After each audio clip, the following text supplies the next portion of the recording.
If you want remote work to work, you have to work at it. You can't just show up and expect it to be the same as in office. It's not the same. You've only got 2 of your 5 senses working together. You can't just strike up a casual conversation with the person next to you. And you can't walk the halls as a leader and feel what's going on.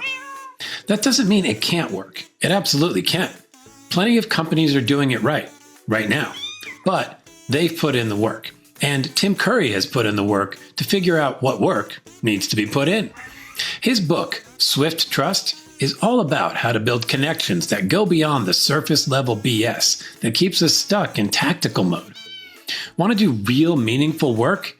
Here's what leaders can do that actually helps. Create in-between moments online to build rapport. Use non-work channels on Slack, Teams, etc. to connect over sports, movies, music, cats. Hit someone up to talk about how they're doing, not what they're doing.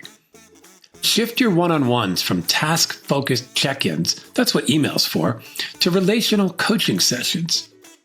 Become an internal influencer, using short videos and social media to keep teams in the loop and remind them that you're a real human who actually exists.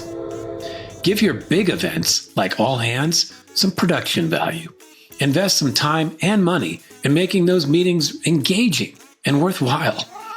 Remote work works, but not the way most of us are doing it. The good news is, none of the stuff Tim mentions is all that hard. What do you think? What's helped make remote work more workable for you?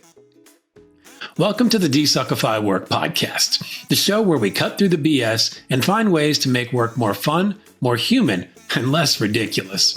All of which makes your business more profitable, by the way. If you enjoy this one, please like, share, rate, review, or subscribe to the podcast. Let the desuckifying begin. Here's Tim.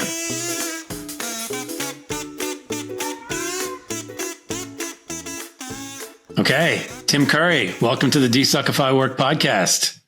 Hey, TJ, great to be here. Yeah, great to have you here. Ready to get to work. Yeah, let's do it. There's plenty of work to be done. Before we get into that, give you a chance just to introduce yourself. What do you do for work and how'd you come to be doing it? Sure. Tim Currie. I've spent the last 10 plus years with private equity backed boutique tech consulting companies, largely building their go-to-market and helping them grow really fast. And so, as you might imagine, that's typically in very disruptive technology, right? Mm-hmm. Most recently in AI technology, before that in IoT and edge, and before that in public cloud. So I get to see a lot of really exciting technology, a lot of exciting organizations that grow very fast. If you think about the type of customer that's going to buy from a small boutique, sort of disruptive consulting company, they're change agents in and of themselves, usually within their organizations trying to make things happen. So from a career perspective, I've done a lot of things. I've run sales, I've run consulting. I was a director in an IT organization. Done a number of things, but generally in the last 10, 12 years, that's where I've been focused. Okay. And you've written a book as well called Swift Trust, right? You want to just quickly introduce that? We'll dive into that over the course of the conversation, but yeah. Yeah, the book's called Swift Trust, and what it was, it's basically a watered down version of my dissertation that I did in my doctorate program around change. And Swift Trust is a very transactional level of trust. In the workplace context, I trust you to do what I tell you. You trust me to pay you if you do it. Yeah. Very, very shallow. And so what Swift Trust, what the book does is examine the nature of trust in 100% remote workplaces. How does it get established? How does it get built and reinforced? How does it get repaired when it's broken? Individuals, managers, leadership, and so on. And sort of what's the new operating system if we're going to be forever remote, right? Yeah. It's an interesting question, right? Because I think companies are wrestling with their level of remoteness, hybrid, all the way back to the office. So I want to explore some of the things you've uncovered for sure. Before we do that, I want to just check out a couple of things for you, your own relationship to work. What role does work play in your own life? That's a really good question. I think it varies over time. Yeah. As humans get older, as long as they stay in the same profession, their social circles become smaller and our professional circles become broader. Mm-hmm. We as practitioners, as employees, we become more specialized. Yeah. In theory, we have all these years of experience and context and talent that we're bringing to any one situation. Mm-hmm. I think for me, work traditionally has been a very, very exciting vehicle Yeah. to make a living, but also to be a part of the lives of the folks within the organizations that I help build and grow and drive. Mm-hmm. That I think is, at least in the last, say, 5-6 years, that's kind of what it's become. That's what gets me up in the morning is engaging and being part of people's lives and their success and their growth and so on. Yeah. I'm curious, you are so immersed with people in different phases of their work. And I'm curious what you're noticing about sort of the state of working. How are people feeling? What are you getting from people about what it is to just be a working human these days?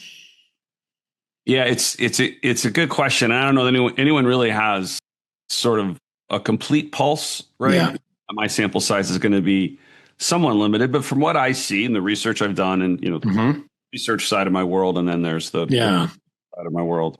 Mm-hmm. I think for young workers, whether it's entry level or early career, whatever, say folks in their 20s, if you want to just call it that, I think they're having a hard time. Yeah.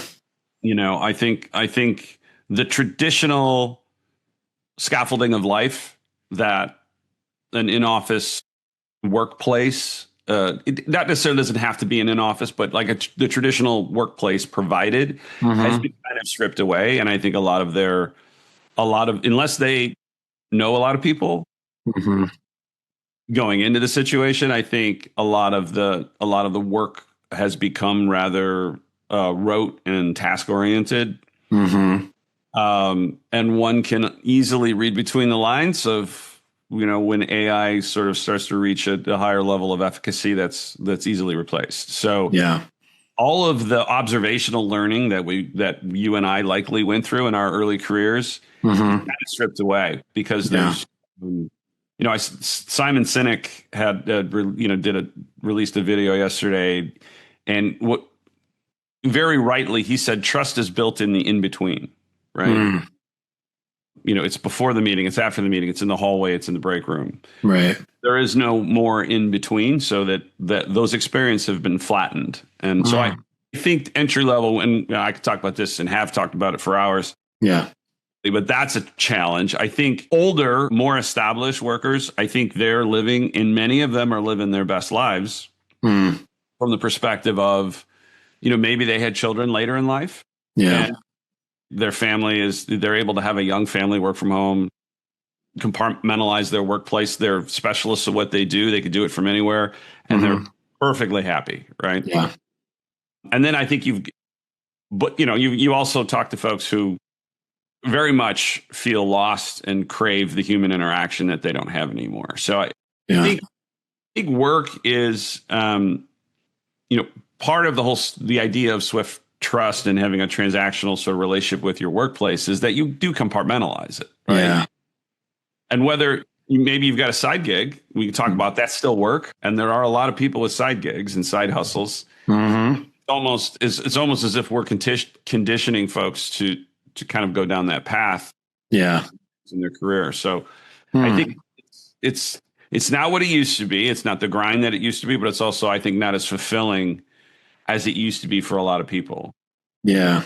Yeah. I noticed some of that for sure. I think for younger folks, I think it's both the scaffolding has broken a bit. And I think because everyone else is a bit sort of confused, meaning AI and disruption, and kind of like, there's also not any sense that somebody's got it figured out and I just need to learn my way into that. It's more like oh, I'm stepping into this place. There's nothing for me to really hold on to. And then I kind of look around and I'm like, I'm not sure anybody really has it figured out. And that can be pretty scary. I mean, like at 23, 24, to know that like the person a couple levels above you who's a bit of a mentor, like even though in their head they might not have had it all figured out, you can get a sense that like, oh, they've done the thing and they have some of it figured out. They've been where I've been. They've walked. Yeah, that's really reassuring at that stage. And I don't know that you feel that as much anymore when things are just pretty mixed up and more chaotic now too. They are. And, I don't want to be, apocalyptic about it. Right. Yeah. Like, I'm not sure. I know companies that are absolutely thriving. Right? Yeah, for sure. Yeah. But they tend to be small. They tend to, in fact, they almost always are small. Yeah. Built with a core of people who have worked together in the before times and established this trusted relationship. Yeah. They each other's sentences, and the people around them sense that, see that, and kind of start to, that trust gets federated or bequeathed onto them. And then they learn. That's their observational learning. Yeah. And they're generally a bit younger and cloud native, meaning that they don't have to move off of, they're not getting an email. They're not getting a Outlook email that says someone's trying to Teams them, right? They're already in Slack. They're already on the phone. Like they haven't had to make a transition. So they're already there. They have some somewhat unique advantages that the broader mass of employees in workplaces don't. Yeah. And so, you mentioned the word mentoring. There was a Gallup poll came out in the spring that got a lot of press, right? Because it overwhelmingly showed that Gen Zers are, in favor of a return to, some degree of return to office or a hybrid office. They don't want 100% remote. Yeah. And that was surprising to a lot of people because whether, Gen Z gets painted with a broad brush as being like not that ambitious, which I kind of a fallacy. And also that they are, grew up with technology. So why do they want this, this office thing? And what I found, again, both in research and in practical experience is, everyone loves flexibility. Everyone loves autonomy. Like that, that's the common denominator, and that never goes away. But people also want, turns out Gen Zers want mentorship. They want, they want to build deep interpersonal interactive relationships. Yeah. And they want a career path. And or at least to see how they're, what they're going to do next, how this turns into something else. Yeah. And when they're kind of stuck on, 6 hours of Zoom with their camera off all day, 6 or whatever, how many hours, with their camera off, they're not going to get it. Right. And so it shouldn't be any real surprise that they find that unfulfilling and they're not unaware that there used to be this other world. Right. Yeah. It's not like just because they didn't experience it.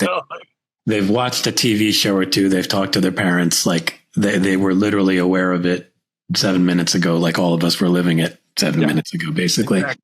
Yeah. I mean, I definitely get some of that. I've coached some Gen Z folks and I definitely, they want the flexibility, but that in-person stuff is, I mean, we'll get into this because I think you talk about some ways you can create some of these connections remotely or where you're more often remote.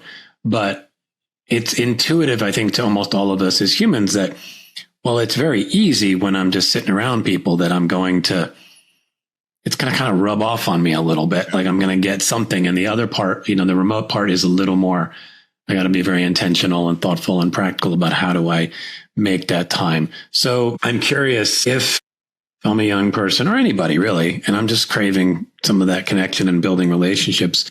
How do I, if I'm in a fully remote or mostly remote, because sometimes hybrid means we show up to the office twice a month, other times it's 2 or 3 times a week and it's a little different. How might we start to create that? And I guess from both ends, right? If I'm more of a leader, how do I generate that? But if I'm somebody who's not feeling like the leadership is coming, is there anything I can do to kind of raise my hand around?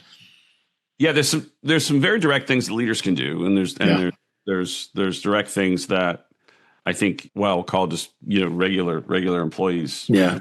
Employees can do. Mm-hmm. that essentially creates culture. Yeah. And look, as a society, good, bad, or indifferent, we have become an online. We all have online personas. Most of us. Mm-hmm. We have online interactions, and maybe online relationships. It's often said to me when I talk about the book, it's like, hey, people meet online and get married. Yeah. You can form relationships. The difference there is that the motivation is different. So like when it comes to trust and deep interpersonal relationships, everything is a risk. We as humans have a risk reward factor. Risk much more for a romantic connection, romantic relationship than we will for like a work relationship. Yeah. Conversely, I'll also say prior to the pandemic, roughly say one third of all marriages or long-term relationships happened at work or through work or work adjacent, right? Someone you worked with, a friend of a work coworker, a friend, a coworker of a friend, that kind of thing. Yeah. And more often than not, I apologize to her. I'm forgetting the name of the woman who ran all the social programs at WeWork back in the heyday of WeWork. They did a lot of studies around human interaction in the workplace, and she said that knowing that almost roughly one third of all marriages originated in some form of the workplace. In her research, she found that more often than not, for the people who had a relationship that originated in the workplace, they were not originally attracted to that person, which is really telling, right? Yeah. Because that means that person revealed layers of themselves over time in different circumstances and different situations where this person was able to observe them and over time regard them differently, right? And be attracted to different aspects of their personality, right?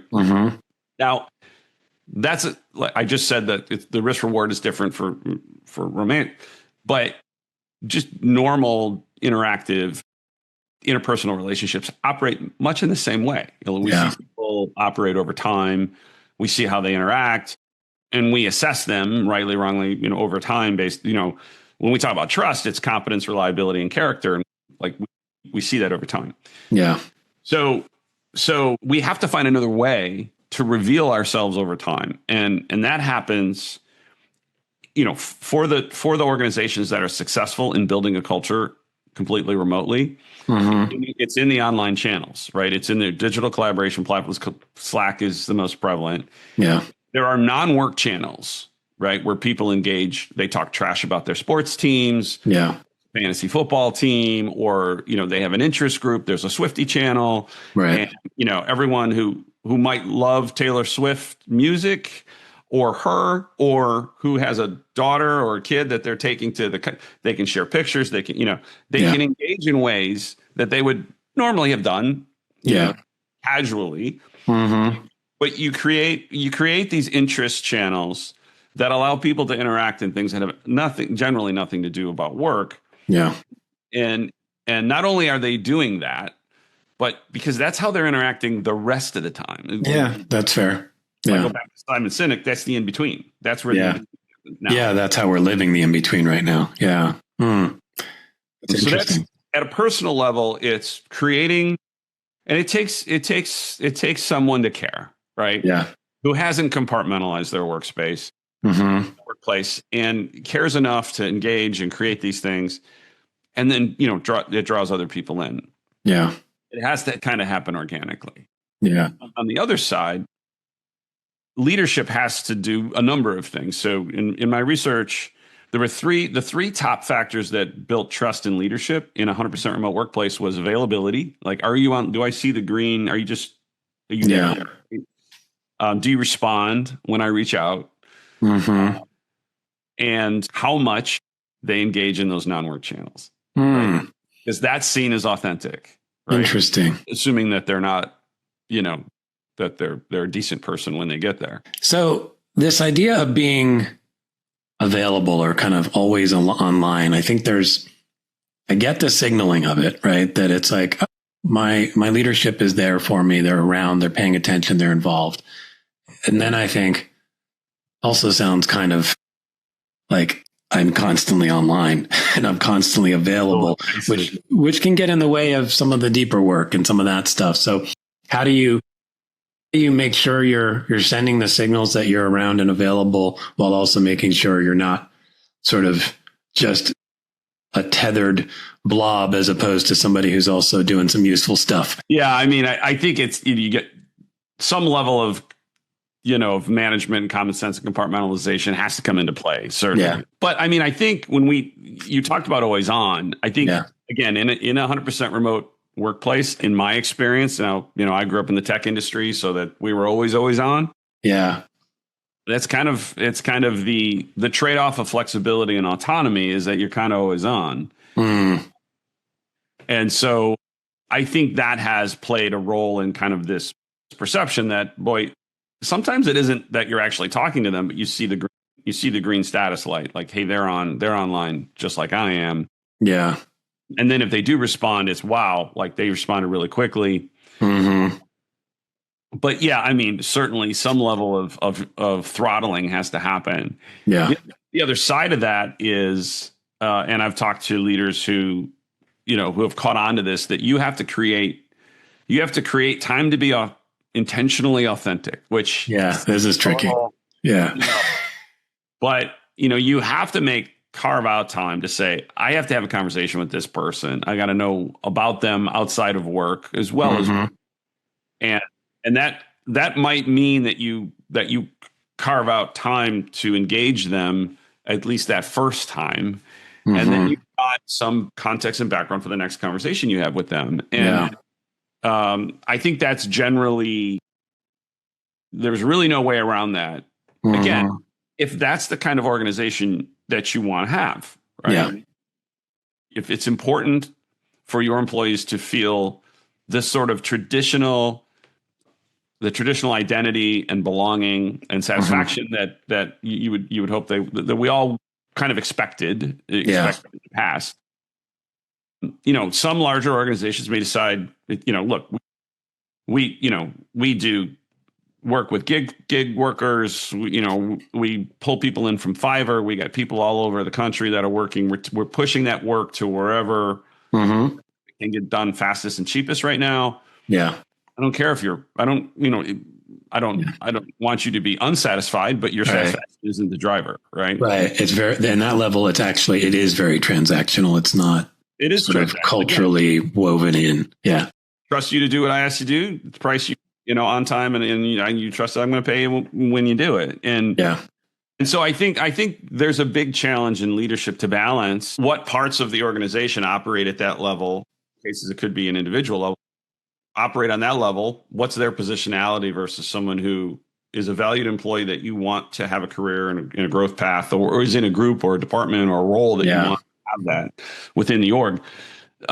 You've got to kind of engineer and operate for that. Yeah, and in some ways that's its own skill set, leadership skill set that it probably exists to a degree even in the fully in-person world, because some of your workers are a little more transactional versus others, but it's magnified online. And, the thing that showed up for me as you were describing these sort of intentional, authentic moments, and this is something I just really value. I'm curious if you've observed it, but it's just trying to have moments where you can just be real, have a little playfulness together, a little fun, and not architected fun, like, hey, let's do trust falls in some virtual version, but more like just chit chat and be a human in that space and crack a joke or say something that makes you smile or talk about something real.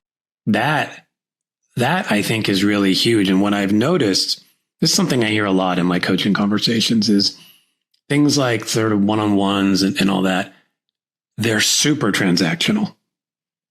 And maybe more so even in the digital space. It's like, where are you? What are you doing? Blah, blah, blah, blah, blah, blah. And to be honest, all of our digital tools kind of already tell us that.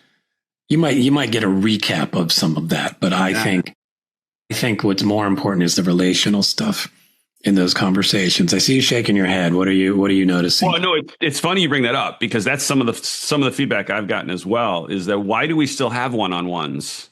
Why Why do we still have one-on-ones? We live and operate in a digital world. Yeah. All the data, at least it should be. I mean, that's a whole nother conversation. Yeah. They may not always be, but yeah. The big old slow companies, so they're still running around building their spreadsheets to make it all look good. Yeah. But if my one-on-one is, if you're asking me anything work related in a one-on-one, it better be about how I get better at my job or how you can help me more. Mm-hmm. And it better be about me or us. Yeah. Right? And I think a lot of sometimes old school managers, first time managers, in this digital remote workplace, they lose that thread, right? Yeah. Mm-hmm. There's a real good study. Microsoft did a lot of amazing studies during the pandemic because they had this captive, hundreds of thousands of workers that they could run longitudinal studies against over time. There was one really good, like disturbing one was, 87% of all employees said they were highly effective in the remote workplace, and only 12% of their managers said they were even. Yeah. And now that was during the pandemic. It was may have been the first time either party was working under these conditions. So, be a little different now, but what you saw, what that revealed is that we talk about scaffolding earlier for an early career employee. Management had a lot of scaffolding too. Mm-hmm. And when they were surrounded by the type of work environment where they provide baristas and unlimited snacks and nap pods and some of the Google workplaces. Yeah. You can hide really poor management capabilities and interpersonal EQ, in a lot of ways there. Yeah. And then when you're only judged on your output and your production or your metrics that week, whoever decided the metrics are important that week during the pandemic, like you're gonna manage differently, right? Mm-hmm.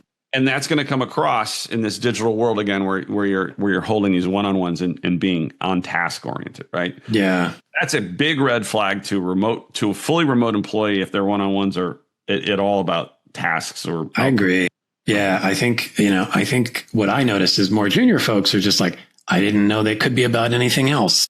And that's junior workers as well as junior leaders, to your point. Like, I just thought that's what they were, and I think it takes senior leadership to be really clear with teams. Like, I want you to get to know your people, especially if we're working remotely, and I want you to get to know them more deeply. And that's going to be about bringing more curiosity and being more curious, both about how you're doing on the job, how you can improve those, like the deeper layers of the job, and just what's going on.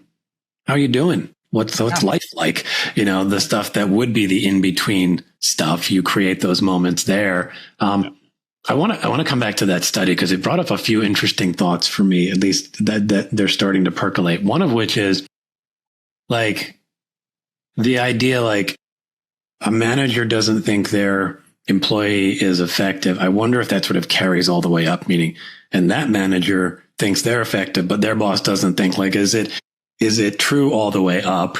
And then a good question. The leadership scaffolding that I started to notice was leadership is a lot by in-person influence. And, walking the floor, using maybe a little bit of your charisma is a way to create some of those in-between moments. And I think for a lot of folks, particularly, I noticed this at like the very senior levels for executives, it was like, I don't know how to make my presence felt effectively. Like, you're a CEO or see anything, you're not in every meeting. And so you're not having that slow drip that the rest of us might have been having, but you showed up to something, whether it was a meeting or just walked down the hall and chatted with a group. Boom. That's a big lever that remotely you feel like, I don't know how to do this. Do I need to do an all hands? What do I do? And those aren't always as effective. So have you noticed that? And if so, if you're in a mostly remote space, how do leaders engage those levers using the tools of technology that are at our disposal? Yeah, so you bring up a really good point, and I mean, given the work that you do all day, I can imagine you run across this all the time. I've had the benefit of working for some really transformational leaders. Yeah, and I would say that on one end of the spectrum, where those leaders were transformational and successful or inspirational, it was either, relentless, authentic, like I'm just a dude, with line from them, I'm just a girl standing in front of a guy. Yeah. I'm just a CEO running this tech company and we're all in this together. And, Yeah. and then on the other end, it's someone who's incredibly, incredibly driven. And, you get, quotes and perspectives from them and guidance and stories and whatever. Yeah.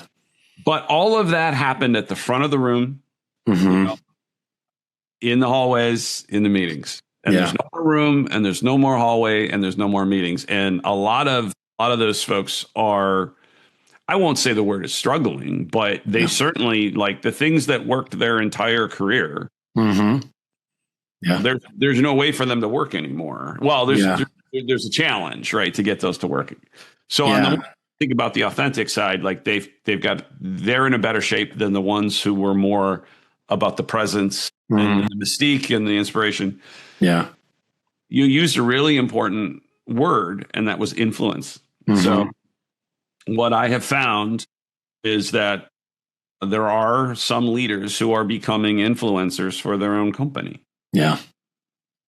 Hey, it's Tuesday. I'm in Manhattan. I'm walking down the street. I can't wait to meet with these guys, and I'm hoping this is a great day. Yeah. Dropping videos in the social channels. And so if you think about that, we have an attention problem, attention challenge as a society now, because we've become an attention economy. Yeah. Apply that to the workplace. Apply that to the 100% remote workplace, right? You've got people on Zoom with their cameras off, with the TV on, and they're scrolling on their phones. Hours. Yeah. What, the leader who can capture, who can get into that feed, right? Yeah. And capture it in that way is going to have, I don't know if it's an advantage, but it's certainly better than waiting for the all hands where you're on, of 200 people or 205,000 people. Like, it's not going to happen. Right? Yeah. I have noticed some tricks, though. Well, not tricks. I'll call them tricks. In an all hand, maybe 2 years ago, there was an all hands with a CEO of a global company. The assistant chief of staff. Yeah. So big conference room, big office, not conference, in his office overlooking Paris. And the chief of staff was like on the sofa here. Okay. And very well produced. And you panorama behind. And it was produced much like, a show. Like a show. Yeah. And it would zoom in, it would zoom out, he would interact. And he was able to very effectively project a presence. Yeah. That's interesting. Not everybody has it's production. Yeah. Yeah.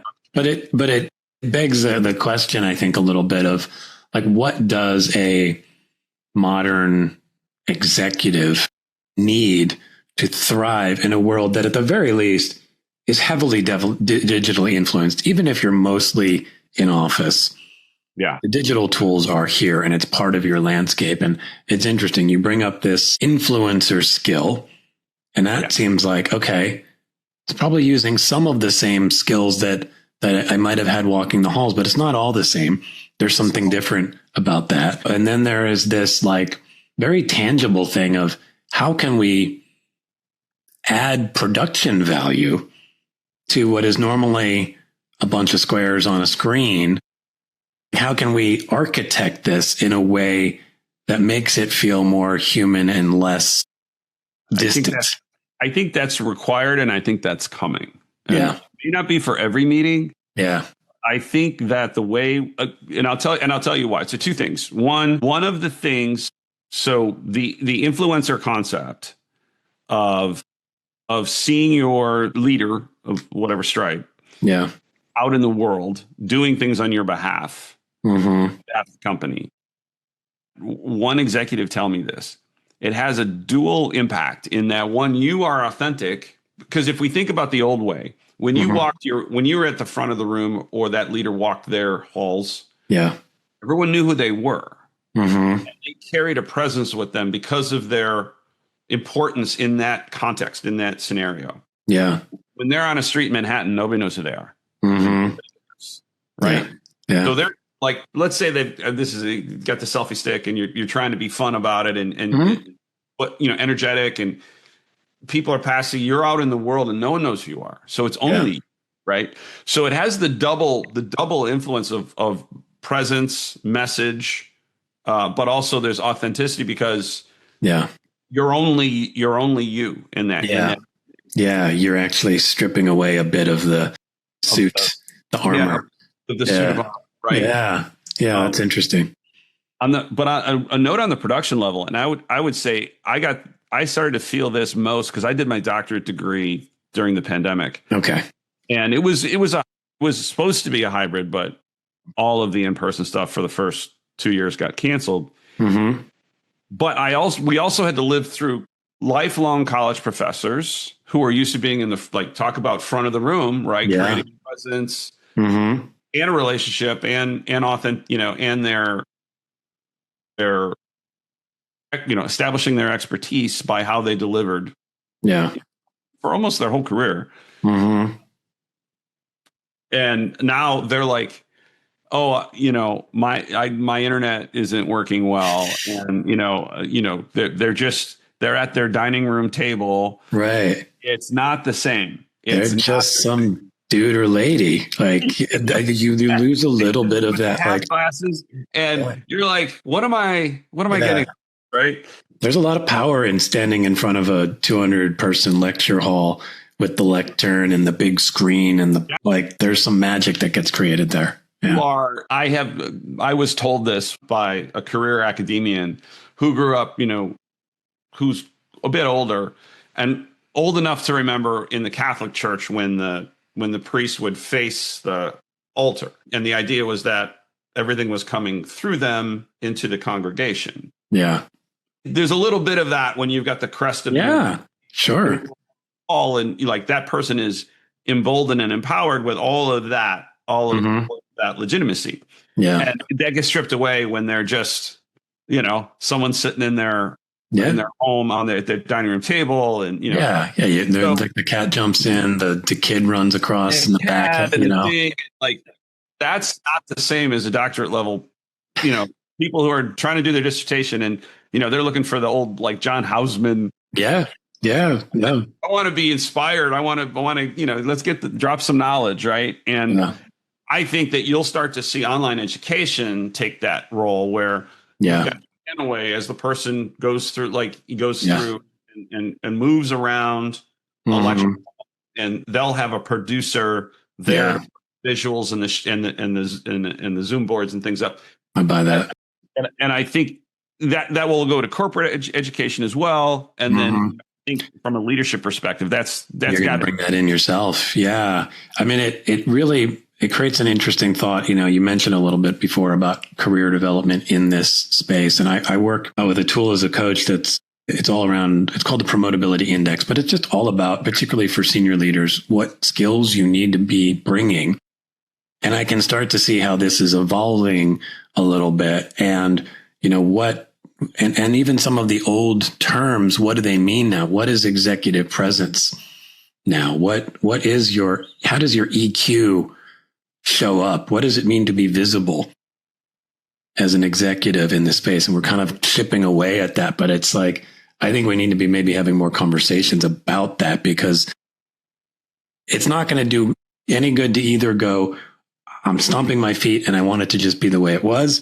And it's not really going to do any good to kind of go like, well, we'll figure it out. The tools just do it for us. It's like, no, we need to lean into that stuff. You need to behave differently. It's a new operating system, I think for sure. I mean, look, the competence, reliability, character, those things those go back to the Greeks. The definition of trust that we can find is the Greek philosophers, and those components haven't changed. The part that changes, the affinity aspect of it has evolved, meaning, did we go to the same school, or are we from the same part of town? We speak the same language? We think this, Are politics the same, or do we know the same people? Mm-hmm. Those, do you have characteristics I admire? Those types of things. The reason people buy Apple, some percentage of people buy Apple just because they love the brand, they love what it stands for, or whatever. So, that's the piece that's changing. Mm-hmm. What I think is going to be this new way of engaging as a leader is part of how do you get to the people? How do you build, there's been we've gone through probably 20 years of brand. Mm-hmm. Brand became the thing, and then later personal brand became the thing. But like those same socio-emotional responses that we normally associate with brand, brand loyalty and brand affinity, those are the types of things that we need to find the new medium by which most ad dollars now go to your social feed. Right? Yeah. And leaders have to find a way to be part of that. Yeah. It's really interesting because what's evolving there is simply the act and art of building relationships with people at any scale, whether it's a small team or giant company.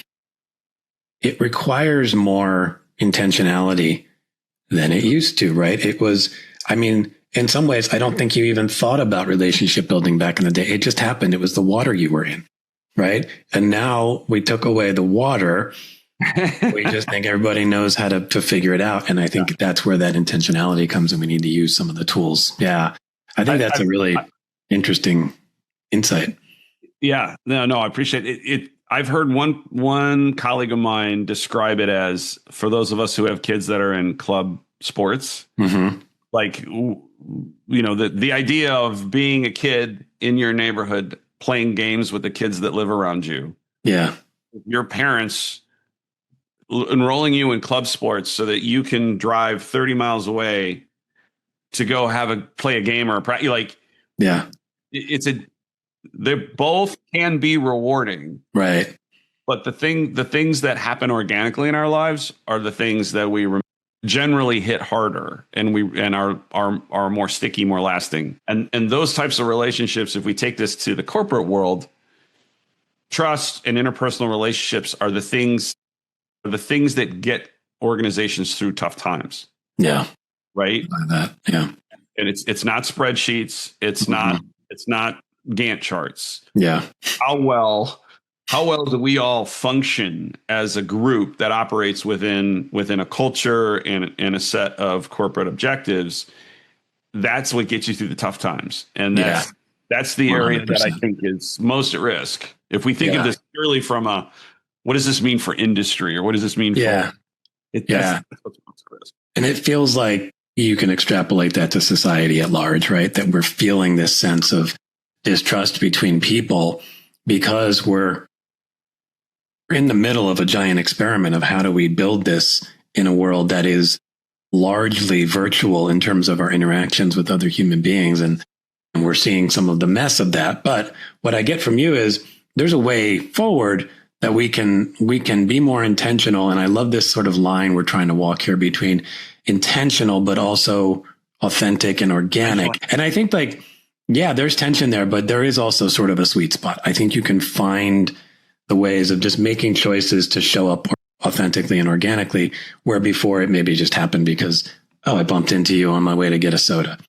right? It's just a little tweak.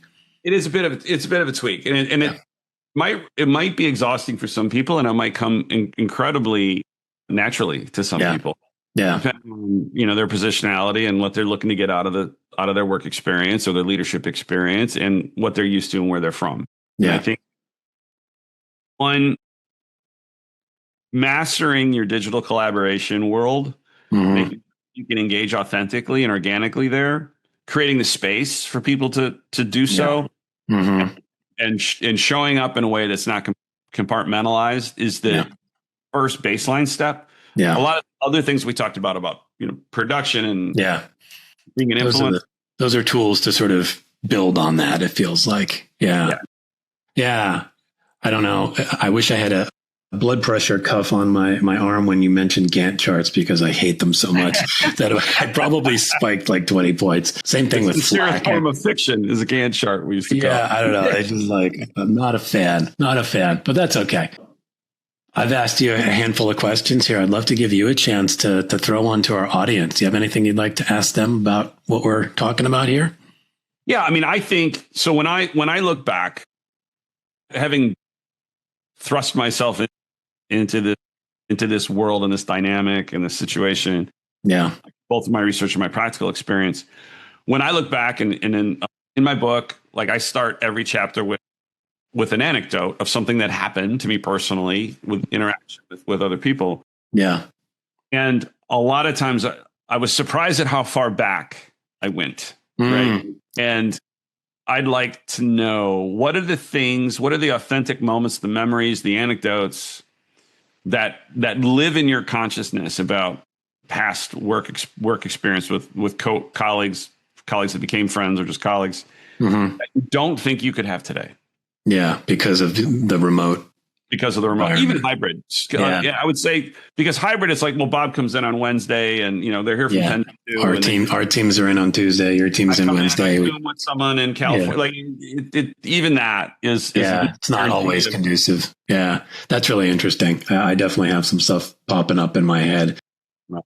We used to do a running game of Koosh basketball in my old office. We had a 3-person big office. We had a Koosh net, and a few other guys would show up, and we would, bet nothing, but we'd bet something. And there was one guy who basically just was taking our lunch money every day. He was just so good at it. So I think of something like that and how much there's actually like a lot of value in that stuff. I told one anecdote real quick. This is going way back. Like as my daughters would say, the late 1900s. I know, that freaks me out. I had a morning meeting at a Boston customer Boston. So I live in Chicago, fly to Boston, fly to Boston, whatever, get up. And I realize that I have packed a tuxedo shirt. And this is like a crack of dawn meeting with these guys. It was 9X, New York. Okay. Yeah. New York Telephone, whatever it was at the New York New England Telephone. Good guys. I looked at every, there was a Marriott on the way. Like maybe they had a gift shop that had shirts because back then people wore suits, Yeah. Could not find anything. I had to go with this tux shirt. Oh, jeez. No studs or anything because I just had to roll up the sleeves. I roll in and I'm like, okay, you may have noticed I'm in a tuxedo shirt. Yeah. They loved it. I leaned into it. I gave the whole presentation to these guys. Ended up being, relatively long range customers. Good. Yeah. I love that stuff. And that tux, we never had another meeting for the next 6-8 years that they were customers of mine that we didn't talk about. Didn't come up. Yeah. I'm picturing somebody showing up with a cummerbund at some point for you. Like, hey, you might as well do the whole thing. Well, are we cuffs and collars for this meeting? Yeah. Just never ended. And that's one of those things that would never happen. Yeah, absolutely. Oh man, that's a great story.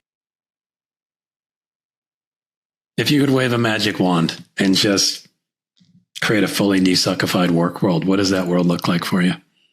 Boy, that's a tough one. I mean, I think I'd love to have a Star Trek holodeck where we could just create whatever world we want to live in. I like the sound of that. Oh, it's like, hey, I'm at the Tiki Hut and I'm doing whatever I'm doing, and we're having a meeting. And it's all sincerely virtual at that point. Yeah.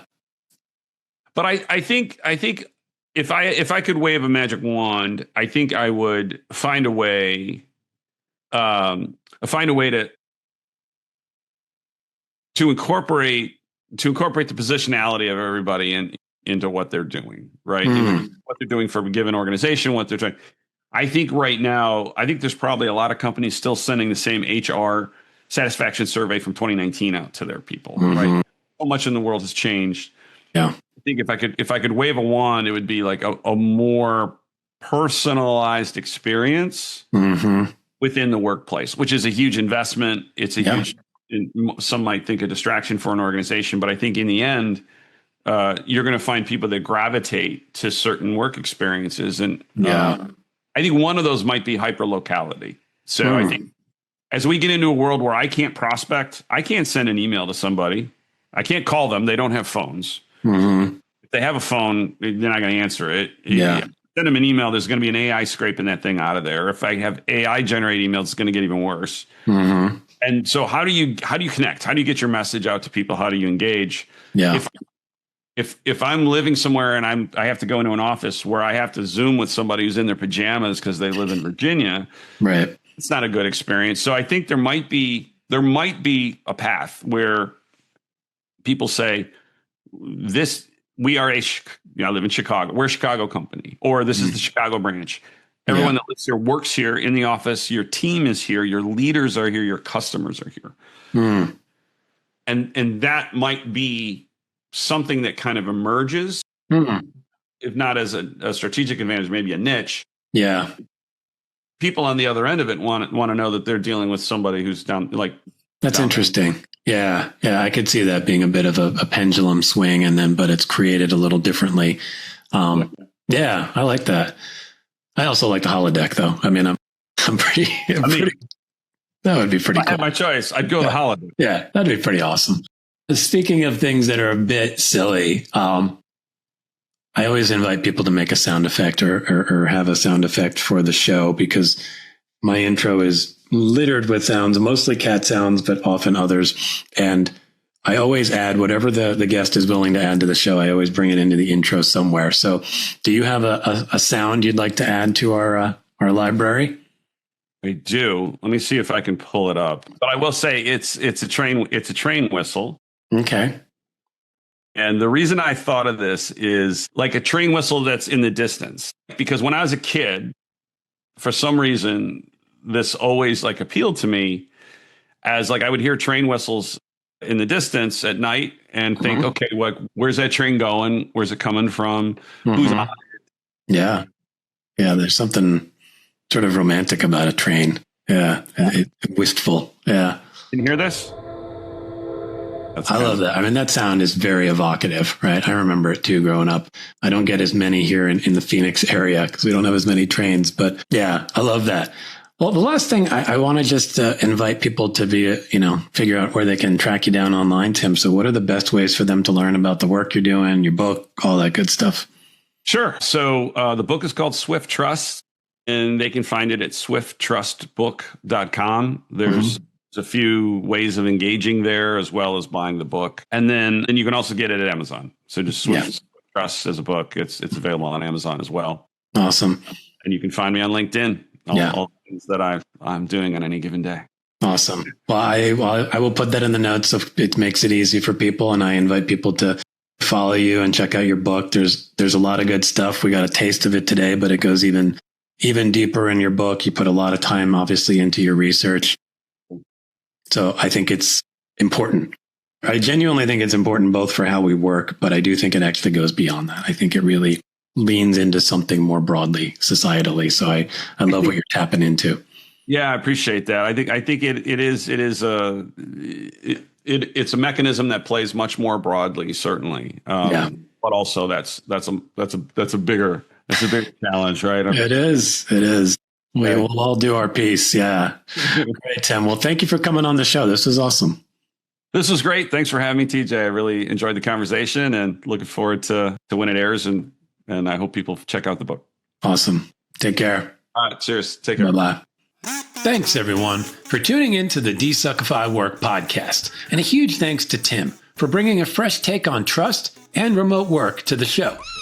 You can follow Tim on LinkedIn and check out swifttrustbook.com to learn more about how to make remote work work.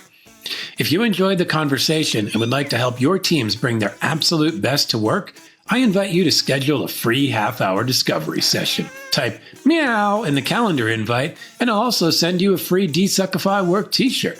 Bye, everyone.